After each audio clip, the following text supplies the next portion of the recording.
Recently প্রচুর পরিমাণে viral হয় সোশ্যাল মিডিয়ায় এই ভিডিওটি, বাট এখন পর্যন্ত সাধারণ মানুষরা বুঝতে পারছে না যে আসলে ভিডিওটাতে চলছে কি। 99% মানুষের মন্তব্য একটাই যে অকাম কুকাম করতে গিয়ে তারা আটকে গেছে। ভিডিওটা প্রথমে দেখার পর পার্সোনালি আমারও এইটাই মনে হয়েছিল। তারপরে ভিডিওটাকে নিয়ে আমি একটু ঘাটাঘাটি করি, আর ঘাটাঘাটি করার পরে এই ভিডিওটার আসল রহস্যটা আমি খুঁজে পাই। এই ভিডিওটার আসল রহস্য কি ছিল সেটা তোমাদেরকে আমি বলবো, তার আগে একটা কথা বলতে চাই। আজকের ভিডিওটা আমি দুই ভাগে ভাগ করেছি। এক পাশে রেখেছি ইন্দোনেশিয়ান ভাইরাল হওয়া ভিডিওটি, আরেক পাশে রেখেছি বাংলাদেশের টিকটক কাঁপানো সুপারস্টার সাকিব ও মিরাজের ফাইটিং এর ভন্ডামির কাহিনী। এই টিকটক মানে দুই সুপারস্টারের ভিডিওটা যখন পাবলিশ করে রাতারাতির সাথে সাথে ভাইরাল হয়ে যায়। বাট এই দুই সুপারস্টারের সাথে ফাইটিংটা লাগানো হয়েছিল একদম পরিকল্পিতভাবে। এটা আমাদের একটা প্ল্যানিং ছিল, যাই হোক আমরা আগে ক্লিয়ার করে দিই দর্শককে। তো সবকিছুর জন্য আমরা আসলে দুঃখিত। দুই টিকটক মার্কা সুপারস্টারদের পরিকল্পিতভাবে ফাইটিংটা লেগেছিল, তার রিজন একটাই। তাদের একটা ওয়েব সিরিজের শুটিং চলছিল, সেই ওয়েব সিরিজটার নাম ছিল গভীর জলের মাছ। আর গভীর জলের মাছটাকে ধরে উপরে তুলে আনার জন্য তারা লেগেছিল ফাইট, মানে গভীর জলের মাছ ওয়েব সিরিজটাকে প্রমোট করার জন্য তারা লেগেছিল ফাইট। ডিফারেন্ট ভাবে আমরা একটা প্রমোশন করতেছিলাম আমাদের যে সিরিজ আসতেছে গভীর জলের মাছ। মানে মানুষের ইমোশন নিয়ে খেলা করে তোমরা প্রমোট করছো তোমাদের ওয়েব সিরিজ গভীর জলের মাছ। মানে টিকটক মার্কা সুপারস্টার হলে যা হয়, আর টিকটক থেকে যেসব সুপারস্টার হয়ে উঠে আসে তাদের মাথার বুদ্ধি একটু ইউনিক তো হবেই রে ভাই। আর এই জন্যই তো বাংলাদেশে যত দামি টিকটকারই হোক না কেন, আর যত বড় সেলিব্রিটি হোক না কেন, সে যদি টিকটকার হয় তার কোনো ভ্যালুই নাই বাংলাদেশে। বাংলাদেশের মানুষ এই জন্য তো পার্ট টাইম টিকটক দেখে মজা লাগে, ফুল টাইম টিকটকারদের মুখে মুতে দেয়।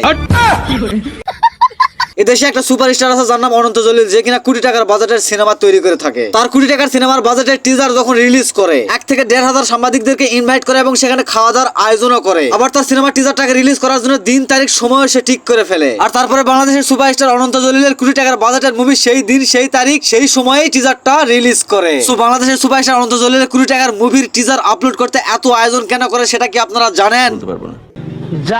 জানো না সেটাও আমি জানাবো। বাট এদিকে দেখো শাকিব খানের সিনেমার যখন একটা টিজার রিলিজ হয়, একটা কাক পাখিও জানতে পারে না যে শাকিব খানের সিনেমার টিজার রিলিজ হয়েছে। বিকজ শাকিব খানকে নিয়ে যে প্রোডিউসার বা ডিরেক্টর সিনেমা তৈরি করে তারা খুব ভালো করে জানে যে শাকিব খানকে নিয়ে ভিডিও বানালেই সিনেমাটা হিট করবে এবং সিনেমায় যত টাকা খরচ করেছে সব টাকা সুদে আসলে উঠে আসবে। আর এদিকে বাংলাদেশের সুপারস্টার অনন্ত জলিল যদি কোটি টাকার বাজেটের একটা সিনেমা তৈরি করে, সেই সিনেমায় খরচ করা আসল টাকা উঠবে কিনা সেটা নিয়েও সন্দেহ থাকে বাংলাদেশের সুপারস্টার অনন্ত জলিল। আর সেই কারণে অনন্ত জলিলের কোটি টাকার বাজেটের সিনেমার টিজার রিলিজ করে এত ঢাক ঢোল পিটিয়ে।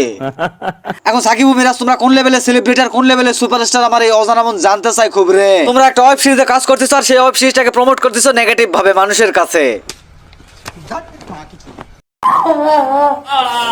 এই ভিডিওটা হচ্ছে ইন্দোনেশিয়ার একটা ভিডিও, আর ইন্দোনেশিয়া থেকে এই ভিডিওটা আপলোড করা হয় ফেসবুকে। এই ভিডিওটাতে দেখা যাচ্ছিল একটা মেয়ে আর একটা ছেলে বিশেষভাবে আটকে আছে। উইথ এই ছেলে মেয়ে দুইটার চারপাশে বসেছিল তাদের আত্মীয় স্বজন এবং তাদের ফ্যামিলির লোকজনেরা। আর এই ভিডিওতে আরেকটা জিনিস দেখা গিয়েছিল যে একটা তান্ত্রিক বা কবিরাজ তাদেরকে আলাদা করার চেষ্টা করতেছিল, কিন্তু কোনোভাবে তাদেরকে আলাদা করতে পারতেছিল না। সো এই ভিডিওটা কিন্তু একটা শর্ট ফিল্মের ভিডিও ছিল, আর এই শর্ট ফিল্মের নির্মাতারা চেয়েছিল যে এই ঘটনাটাকে একদম সত্য বলে চালিয়ে দিবে, বাট তারা সফল হতে পারেনি। বিকজ এই ভিডিওটা এত পরিমাণে ভাইরাল হয়েছে যে তাদেরকে মুখ খুলতে হয়েছে। এই শর্ট ফিল্মটা যারা তৈরি করেছিল তাদের উদ্দেশ্য ছিল একটা, ইন্দোনেশিয়াতে বর্তমান প্রচুর পরিমাণে পরকীয়া চলতেছে যা কল্পনার বাহিরে। আর এই শর্ট ফিল্মের নির্মাতারা চেয়েছিল যে ভিডিওটাকে সত্য বলে চালিয়ে দিবে এবং ভিডিওটা দেখে মানুষ যেন পরকীয়া থেকে দূরে থাকে। বাট সো স্যাড, এই শর্ট ফিল্মের নির্মাতারা সফল হতে পারেনি শুধুমাত্র এত পরিমাণে ভাইরাল হওয়ার কারণে। সো আজকের ভিডিওটা এখানে শেষ করে দিচ্ছি। তোমরা একটা কাজ করো, লাইক কমেন্ট শেয়ার এন্ড চ্যানেলটা সাবস্ক্রাইব করে আমার ভিডিওটা ভাইরাল করে ফেলো। আর নেক্সট ভিডিওতে এর পিছনে টপা টপ তালি বাজাবো। সো তোমরা সবাই ভালো থাকো। নেক্সট আমার কে কে ভিডিওটা দেখবে একটু কমেন্ট করে জানায়ো।